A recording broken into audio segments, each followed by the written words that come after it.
Today is the classic story, The Night Before Christmas.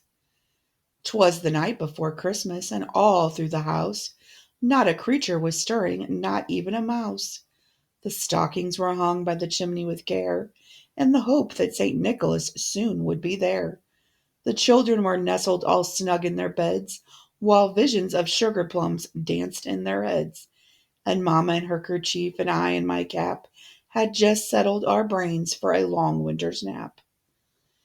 When out on the lawn there arose such a clatter, I sprang from the bed to see what was the matter. Away to the window I flew like a flash, tore open the shutters and threw up the sash. The moon on the breast of the new fallen snow gave a lustre of midday to the objects below, when what to my wondering eyes should appear but a miniature sleigh and 8 tiny reindeer, with an old driver so lively and quick I knew in a moment it must be St. Nick. More rapid than eagles his courses they came, and he whistled and shouted and called them by name. Now Dasher, now Dancer, now Prancer, now Vixen, on Comet, on Cupid, on Dunder and Blitzen, to the top of the porch, to the top of the wall. Now dash away, dash away all.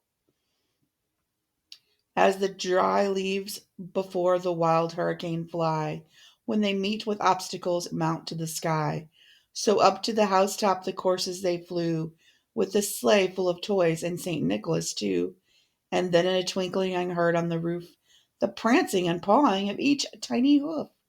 As I drew in my head and was turning around, down the chimney St. Nicholas came with a bound. He was dressed all in fur from his head to his foot, and his clothes were all tarnished with ashes and soot. A bundle of toys he had flung on his back, and he looked like a peddler just opening his pack. His eyes, how they twinkle, his dimples, how merry. His cheeks were like roses, his nose like a cherry. His droll little mouth was drawn up in a bow, and the beard on his chin was as white as the snow. The stump of his pipe he held tight in his teeth, and the smoke it encircled his head like a wreath. He was a chubby and plump and a right jolly old elf, and I laughed when I saw him in spite of myself. A wink of his eye and a twist of his head soon gave me to know I had nothing to dread.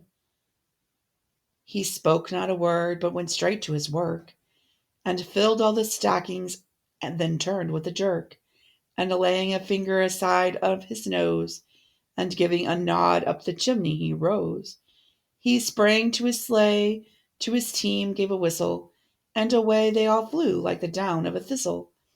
But I heard him exclaim ere he drove out of sight, "Merry Christmas to all, and to all a good night."